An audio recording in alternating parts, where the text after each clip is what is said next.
Bago natin simulan ang kwentong ito, hihingi lang ako ng pasintabi sa mga kapatid nating Muslim. Kailangan ko lang kayong banggitin para maging malinaw ang takbo ng ating istorya. Kaya, pagbigyan niyo sana ako. Salamat. Ang kwentong ito ay hango sa totoong buhay. Karanasan ito ng kapatid ng lola ko, si Nanay Thelma. Taong 1993, Kawit, Zamboanga City.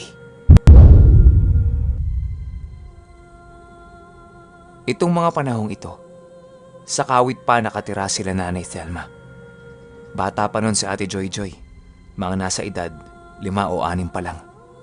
Tapos may mga kapatid pa siya nun na sina Ruby at Nonoy, mas bata sa kanya. Bukod sa pamilya ni Nanay Thelma, meron silang kasamang 8 aso nun.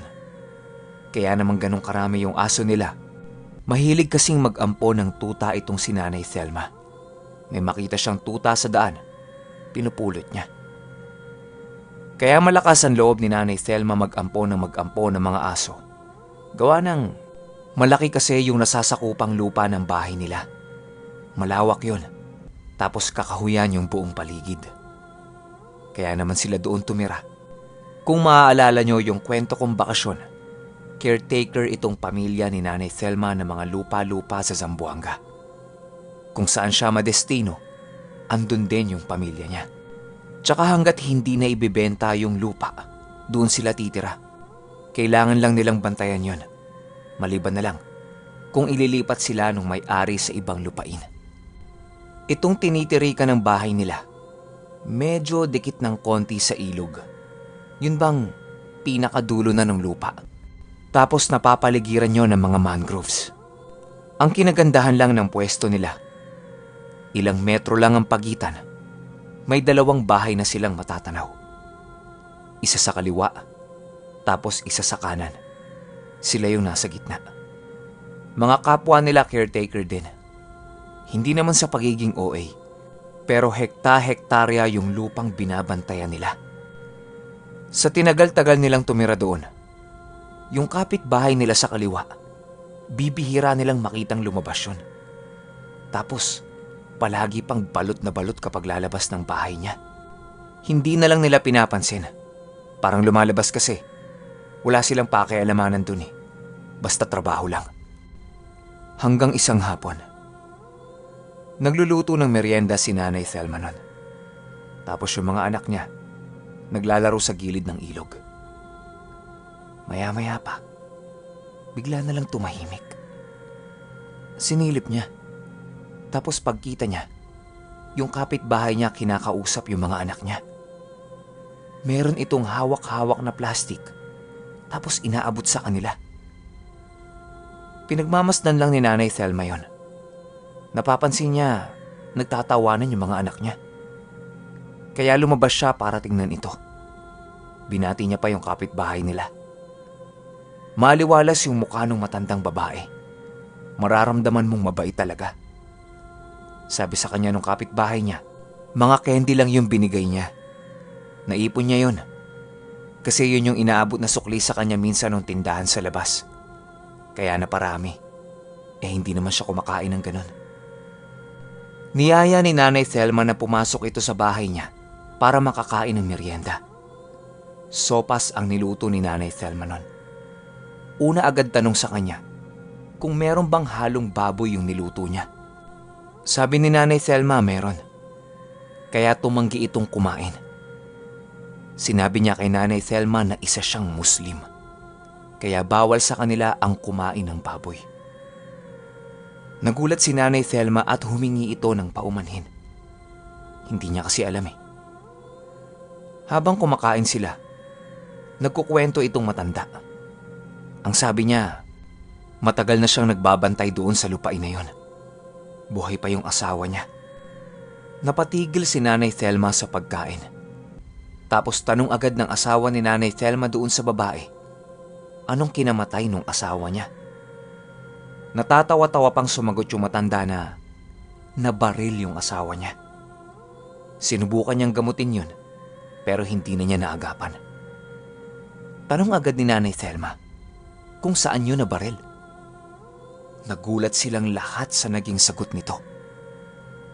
Ang sabi ng matanda, sa tapat mismo ng tinitirhan nilang bahay.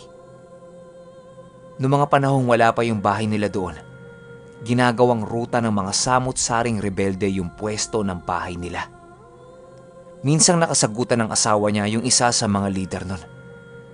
Sinabihan niya kasing wag nang dadaan doon. Baka mamaya pagbintangan pa silang kasabwat din ng mga rebelde.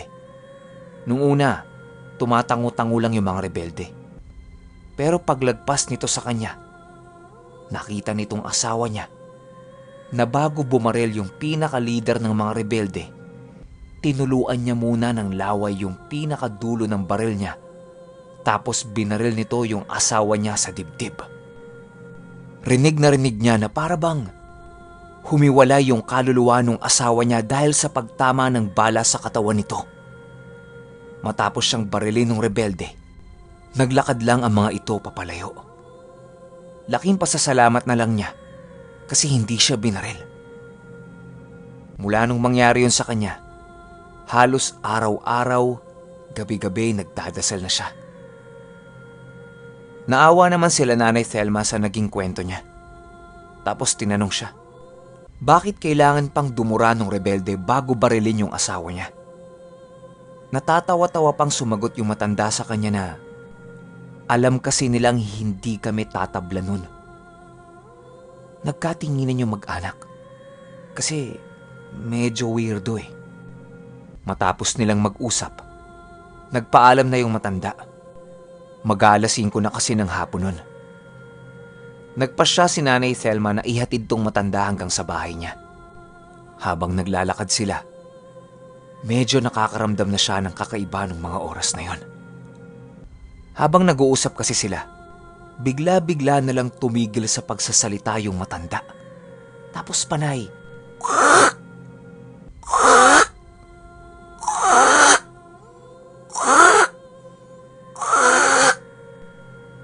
akala ni Nanay Thelma dudura lang ng plema. Pero hindi. Tinanong niya kung ayos lang ba ito. Nanatiling nakayuko yung matanda. Tapos napapansin ni Nanay Thelma, yung mga mata nito gumagalaw. Paikot-ikot. Hanggang sa tumingin ito sa kanya. Pero yung mga mata lang ang gumagalaw. Yung ulo niya nanatiling nakayuko. Yung bang tingin ng patagilid. Ganon yung tingin sa kanya. Hinipo-hipo ni Nanay Thelma yung likod nun para masuka na niya yung dapat niyang masuka. Pero hinawi nun yung kamay niya. Tapos naglakad ng mabilis papunta sa bahay niya. Wala nang sali-salita yun.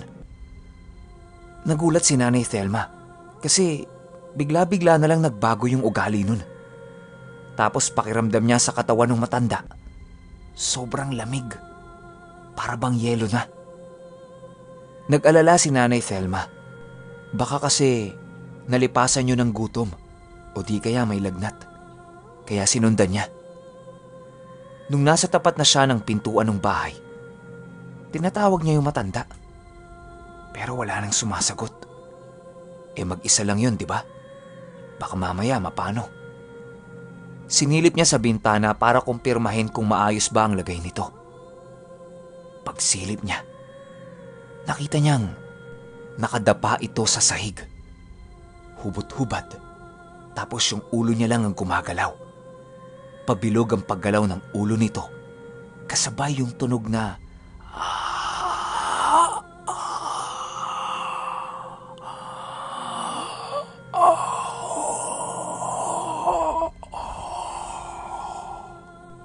Hindi na ito tinawag ni Nanay Thelma kasi alam niyang merong hindi tama. Medyo dumidilim na nung mga oras na yon. Maya-maya pa, may narinig si Nanay Thelma na tumawag sa pangalan niya. Paglingon niya sa likod, si Ruby. Binalik niya yung tingin niya doon sa matanda. Halos kumalas kay Nanay Thelma yung kaluluwa niya nung nakita niyang nasa harap na niya yung mismong matanda at nakatitig sa kanya ng napakasama. 1 segundo lang yung lumipas nun. Paano nagawa ng matanda yun, di ba? Nanigas ang katawan ni Nanay Thelma at hindi niya alam kung ano ang sasabihin niya. Habang si Ruby naman, tatawa-tawa pa habang papalapit sa kanya.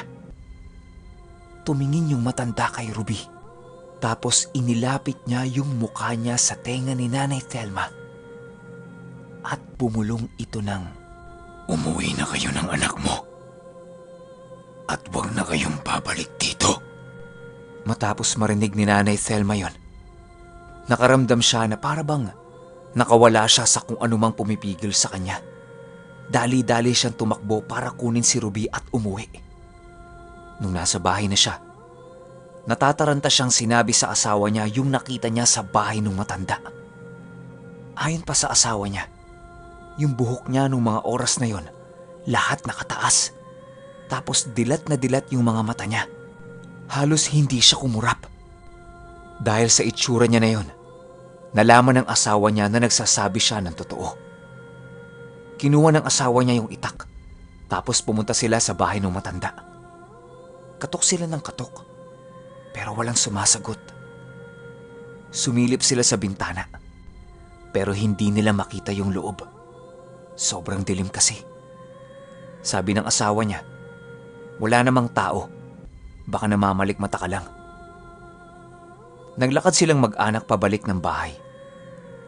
Paglingon ni Ate Joy Joy doon sa bahay ng matanda, may nakita siyang nakaupo sa bubungan nun. Nakabuka ang 2 kamay at para bang bubuelo yung tumalon. Kinalabit ni Ate Joy Joy yung nanay niya para ituro yun. Pagtingin nilang dalawa, wala na. Hindi nila alam kung saan pumunta yon. Yung gabi ding yon, yung mga aso nila halos hindi mapakali. Kahol ng kahol. Pinapalo na nila, pero ayaw talagang tumigil sa pagkahol. 8 aso yun, di ba? Sobrang ingay. Kinakahula ng mga aso yung likod ng bahay nila Nanay Thelma. Ilog na yun doon eh. Napatigil lang sila sa pagkahol nung binuhusan sila ng tubig. Medyo nawiwirduhan sila. Kasi hindi naman nag-iingay yung mga yun ng ganun eh. Nung matapos silang maghapunan, nagkwentuhan lang sila sandali, tapos inayos na nila yung hihigaan nila. Ayan na naman. Naririnig na naman nila na nag-aangil yung mga aso nila. Ilang segundo lang, nagsimula ulit magkahulan yung mga yon. Ang ginawa ni Nanay Thelma para wala ng ingay, total naman, sila-sila lang yung mga nandoon. Pinakawalan niya na sa labas yung mga aso niya. Nakita niyang nagtakbuhan agad yon sa likod ng bahay nila at nagkakakahol. Para bang meron tong mga pinipigilan. Pero di kalaunan tumigil din. Tapos nakatulog na sila. Nalimpungatan bigla si Nanay Thelma kasi may naririnig siyang bumubulong sa gilid ng bahay nila. Hindi lang isang bulong yon. Marami. Tapos ang nakakapagtaka, hindi na kumakahol yung mga aso niya. Puro na lang angil. Ginawa ni Nanay Thelma, tinapat niya yung tenga niya sa gilid ng bahay nila para marinig niya kung ano ba yung pinag-uusapan. Klarong-klaro kay Nanay Thelma yung narinig niya na, "Ikasa mo na yan. Ubusin natin yung nakatira dito bago tayo umalis. Bilisan mo na!" Naalarma si Nanay Thelma. Dahan-dahan siyang gumapang para puntahan yung mga anak at asawa niya. Binulungan niya ang mga ito na magtago sa ilalim ng mga kama nila. Maya-maya pa, narinig nilang lahat na nagkasana ito ng baril. Paulit-ulit nitong sinusubukang iputok yung baril niya. Pero wala. Naririnig ni Nanay Thelma yung parabang klik-klik lang, yung tunog ng sirang baril. Matapos yun ay nagsimula nang magkahulan ulit yung mga aso nila. Naririnig nila na parabang nahihirapang huminga yung isa doon. Tapos takot na takot. Nagtakbuhan yung mga nasa labas nila. Matapos yan, merong kumatok ng 3 beses sa pintuan nila. Ayaw na ayaw itong buksan ni Nanay Thelma. Kasi baka mamaya Hagisan sila ng granada eh. Binuksan niya lang yun. Nung narinig niya yung mga aso nila na umiiyak, yun bang nagmamakaawa? Pagbukas niya ng pintuan, nagtakbuhan papasok lahat ng mga aso nila sa bahay. Tapos tumingin siya sa labas. Wala naman siyang makita gawa ng madilim. Kinaumagahan, napag-usapan nilang mag-asawa na umalis na lang sa lugar na yon. Sumang-ayon naman yung asawa niya. Buti na lang, merong bagong lupa yung amo nila. Kaya pwede nilang hawakan yon. Yun yung lupa kung saan ako nagbakasyon noon. Matapos ang maiksing diskusyon nila, nag-empake na sila ng mga gamit. Tapos maya-maya pa, yung kapitbahay nilang matandang babae dumaan sa bahay nila. Nagtanong yung matanda kung bakit sila aalis doon. Nakwento ni Nanay Thelma yun nangyari sa kanila kagabi. Natatawa-tawa lang yung matandang babae. Ang sabi pa sa kanya nun, huwag silang matakot kasi hinding-hindi na yun dadaan doon kahit kailan. Nagtaka si Nanay Thelma, tapos tinanong niya kung bakit. Ngumisi lang yung matanda sa kanya, tapos meron itong ibinigay na mga panyong pula. 2 piraso yun. Meron itong tatak na araw sa gitna. Tapos bawat kanto nun may mga salita na hindi alam ni Nanay Thelma. Sabi nung matanda, meron lang din nag-abot sa kanya ng mga panyo. Tapos lumapit ito kay Nanay Thelma at sinabi niyang, "Alaga ko." Matapos yun ay sinabihan silang mag-ingat. Yung panyo hindi kinuha ni Nanay Thelma. Iniwan niya yun doon sa bahay. Nung nakalipat na sila, halos gabi-gabi doon sa bago nilang bahay, meron silang naririnig na mga yabag ng mga paa sa bubong nila. Tapos kapag madaling araw, parang palaging meron nagwawali sa paligid ng bahay nila. Isang madaling araw, sinubukan yon silipin ni Nanay Thelma. Naglagay siya ng maliit na lampara kung saan palaging merong ingay. Nung nagtangka siyang sumilip doon, nakita ni Nanay Thelma yung matandang kapitbahay nila sa kawit. Nakatayo yun sa labas ng bahay nila habang meron itong hinihimas-himas. Hindi niya lang makita kung ano yun. Pero nakatayo yung matandang babae tapos nakatingala habang may hinihimas. Dahan-dahang lumingon yung matanda kung saan siya nakasilip. At nung nagtama ang mga mata nila, ngumisi yung matanda sa kanya at kumaway. Naramdaman na naman ni Nanay Thelma yung naramdaman niyang kilabot nung unang beses niyang nakitang kakaiba ang itsura nun. Inalis kaagad ni Nanay Thelma yung mata niya sa butas. Nag-isip siya kung titingin pa ba siya ulit.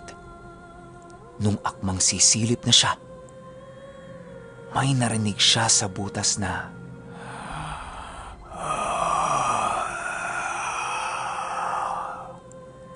"Nandito lang ako." Tumili si Nanay Thelma dahil sa narinig niya. Tapos ginising niya yung asawa niya at mga anak. Sabi niya, "Aswang, aswang!" Dala ng sobrang antok, tumango-tango lang yung mga yon. Hindi siya pinansin. Lumipas pa ang ilang mga linggo. Nawala na lahat ng ingay sa paligid nila. Naging normal na ang takbo ng buhay nila. Pero hindi mawawala sa isipan ni Nanay Thelma hanggang ngayon yung naging karanasan niya noon. Tsaka hindi naman siya sigurado kung tumigil na yung matandang babae. Pero kahit saan pang tingnang anggulo, yung kapitbahay nilang aswang na yon ang nagligtas sa kanila nung mga panahong pinagtangkaan ang buhay nila ng mga rebelde. Okay, ganda ng kwento, sobrang ganda.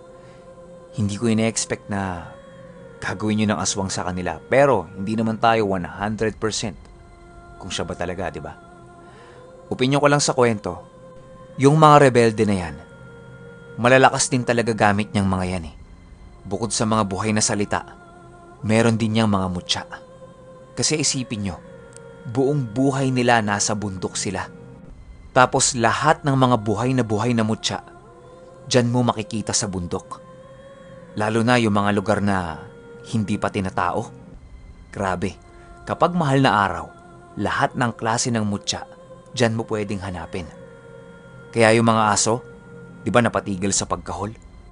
Pangtigalgal ang tawag namin doon. Ewan ko lang sa ibang manggagamot. May dasal pa ako niyan dati, yung kapag hahabulin ka ng aso. 3 salita lang yun, tapos papadya ka sa lupa. Makikita mo yung mga aso, hihiga na lang yun ng kusa. Tapos doon naman sa hinihimas-himas ng aswang, sobrang laki naman nun. Hindi ko alam kung sigbin pa ba yun o kung anumang halimaw. Wala naman sigurong nakakaalam sa atin kung ano yun, no? Pero para sa akin, mataas na uri yun ng sigbin. Pwedeng hari o prinsipe. At doon naman sa sumunod sa kanila yung aswang, yun ang hindi ko alam kung anong gusto niyang mangyari. Gusto ba niyang protektahan ng pamilya na to o kung ano man. Pero feeling ko nung nakita niyang secure na yung pamilya, wala na, bigla na lang siyang nawala, di ba? Pero kayo, ano ang opinion niyo sa kwento nating ito? Yun lang, hanggang sa susunod na kwento. Salamat.